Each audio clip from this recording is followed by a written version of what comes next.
Veja, há uma associação entre depressão, desesperança, suicídio e uma finalidade existencial. Eu vou relatar o caso de um paciente consultório. Espero que vocês consigam encaixar a história dele nas várias histórias que acontecem. Não vou dizer o nome X, ele tem 52 anos. Ele acabou de sair do consultório. E ele está vivendo um relato ele chama de uma situação irreversível. Ele está desempregado, sente-se abandonado pelos amigos. Recentemente houve uma separação conjugal, veja que houve várias perdas, quase que uma atrás da outra.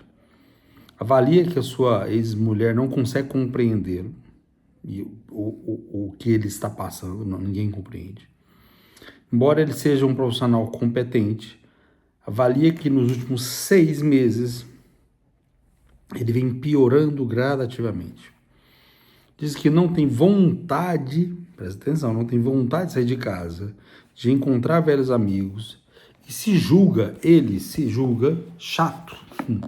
Ele mesmo, ele diz que não, se dependesse dele, ele nem teria companhia dele.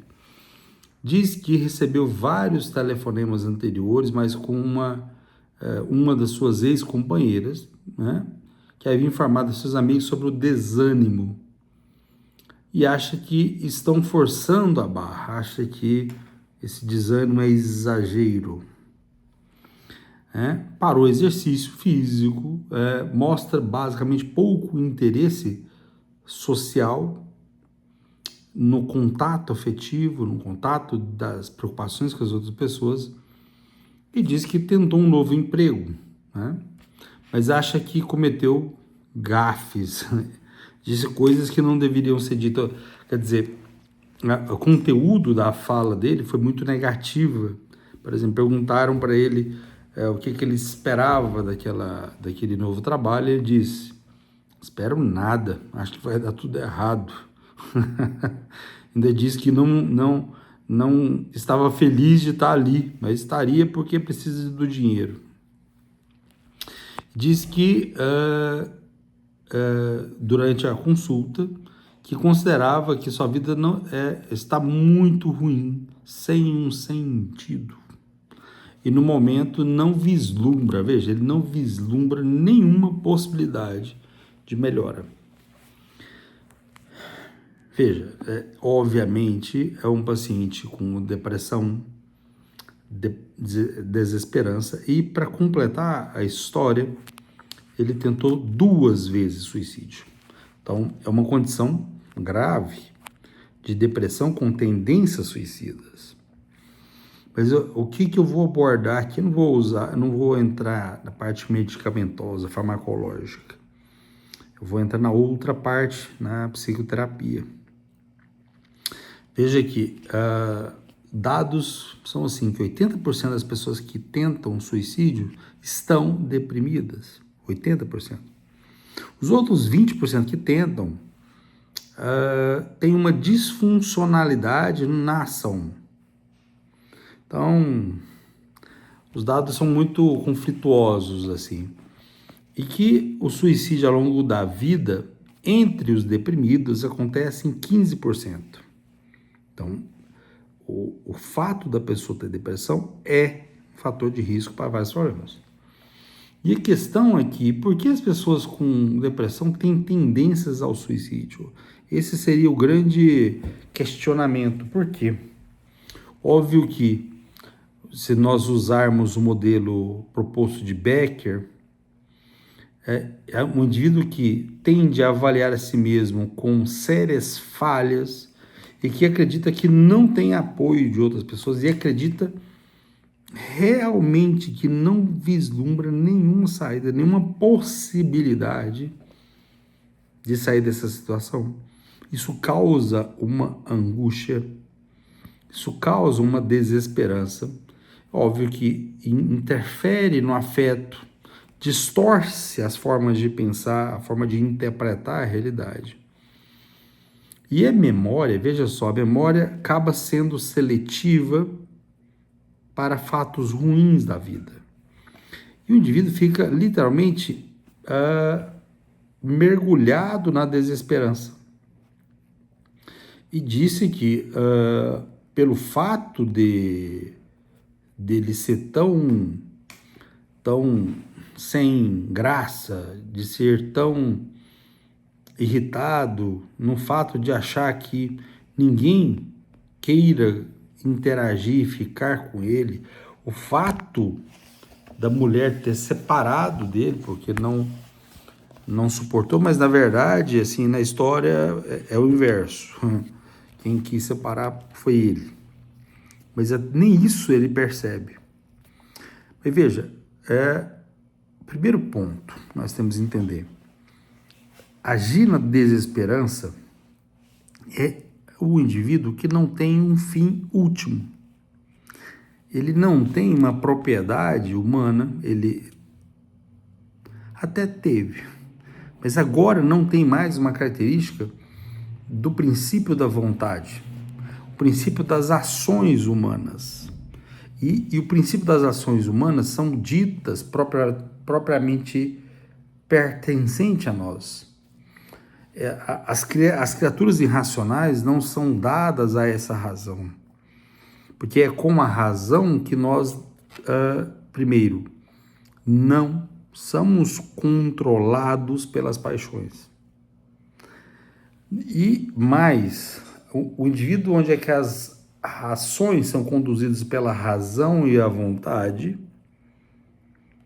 ele vai ter um atributo do intelecto que vai colocar ele na ação da propriedade dos indivíduos que têm um objetivo existencial. Enquanto esse objetivo é conduzido pelo processo de desejar, de querer, ou das paixões do intelecto, ou paixões da alma, ou paixões das emoções, o ato do indivíduo, enquanto ocorre nos homens, já não são propriamente humanas, porque os atos do desejo, das emoções, ou diríamos, dos apetites sensitivos, ocorre também nos animais irracionais. Se o indivíduo é controlado por essas inclinações, o objeto da vontade, o objeto do atrair a vontade e ter a razão se perde. Porque a vontade, a finalidade do indivíduo vai ser fundamentada em prazeres. A natureza racional do indivíduo que tende a um fim, ele tenta agir por si só, a conduzir uma finalidade. A natureza irracional, porém, vai conduzindo o indivíduo para outros caminhos, para o fim, agir como um animal. Por mais estranho que seja, quando o indivíduo perde a desesperança, quando ele perde a esperança completamente, quando ele não vê nenhum sentido na existência, na verdade, houve um esvaziamento da vontade. E toda ação humana voluntária tende a um fim. Imaginemos, esse paciente ele tem 3 filhos, ele tem um neto. Ele, hora nenhuma, na consulta, ele disse que pensava das consequências da separação dos filhos. Ele não pensou nas consequências que poderia e vai interferir no funcionamento dos netos. Hora nenhuma ele pensou que a família também é algo que precisa de um eixo organizador. Então, esse eixo organizador que vai pôr o indivíduo na inclinação de uma razão ou de uma vontade conduzida pela razão, ou algo que tem como finalidade ele se doar a existência para a família, não passou e não passa na mente dele. Quer dizer, esse objetivo de doação para a família tem que ser conduzido para uma ação humana de alguém que tem uma finalidade. Veja, esse seria o grande remédio. O grande remédio é o indivíduo ter uma finalidade da existência. Se o indivíduo não tem, ele não está preocupado com nada, ele não está preocupado se os filhos também, de certa forma, vão se revoltar, se os filhos vão ficar perdidos, se o eixo organizador da família, propriamente dito, vai arruinar. Ele não está preocupado com isso. Obviamente, se a causa do indivíduo, a causa que o motiva, não tem nenhuma relação com um ato de sacrifício. Só as vontades inferiores vão comandar o indivíduo. Ele vai poder até desejar, querer ver uma luz no fim do túnel. Mas o egoísmo, quer dizer, tudo tem que voltar para ele, ninguém o entende. Quer dizer, as pessoas em volta, todo mundo deveria, de alguma forma, compreendê-lo. Todo mundo deveria satisfazer os desejos deles, ter compreensão com o sofrimento dele. Não que não deva existir, mas a intenção na ordem da execução desse indivíduo é voltada plenamente a si mesmo. Ele não tem, na voluntariedade, ele não tem a noção de que ele é importante, né? Ele é importante até para criar esperança na família. Então, o fato dele ter tentado suicídio criou um clima familiar de quase que velório. Porque se ele avalia a si mesmo como angústia, ele avalia a si mesmo como um ser com falhas, se ele avalia os outros indivíduos como indivíduos que não têm nenhuma capacidade de interagir com ele, a condição grave é a tendência suicida.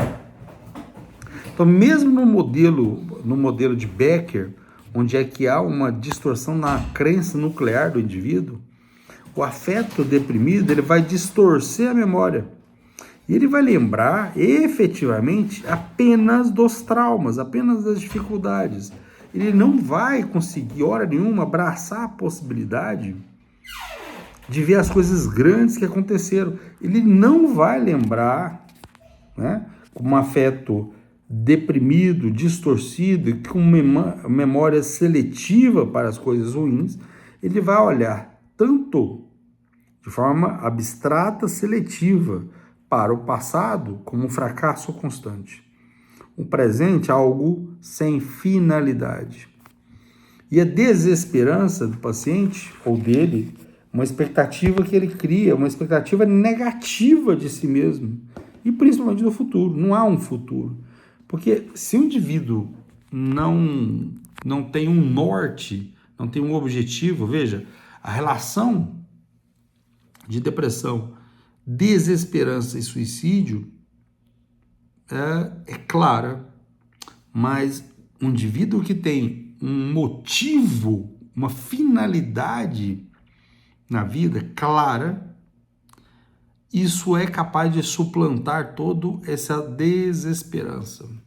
Se o indivíduo entende que ele tem que sacrificar para continuar dando o símbolo, dando o exemplo de como que é ter uma família para os netos, se ele entende que isso vai impactar nas próximas gerações, isso cria uma outra forma de pensar.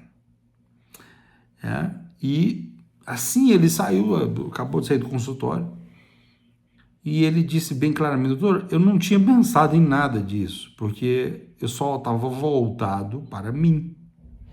Eu estava voltado apenas para as minhas angústias, pela minha falta de possibilidade de ver luz no fim do túnel.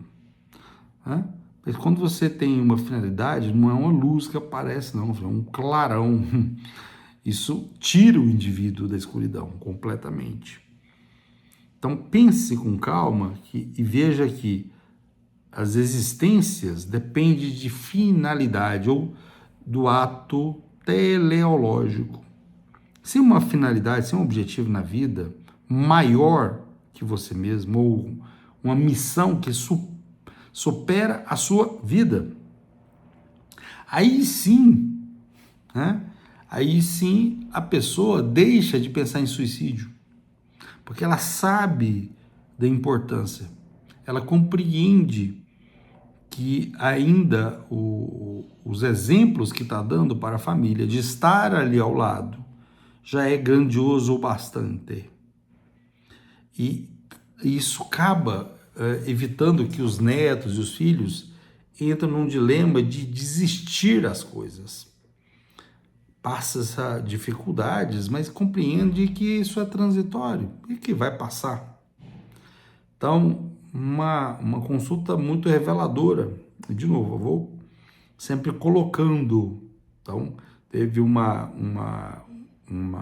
passagem, tive de passar algumas medicações, mas a terapia para modificar essas distorções dos objetivos existenciais, essa distorção da percepção da realidade, uma distorção de não ver mais os outros, isso realmente torna, presta atenção, isso é um dos fatores de termos quase 40% das depressões refratárias.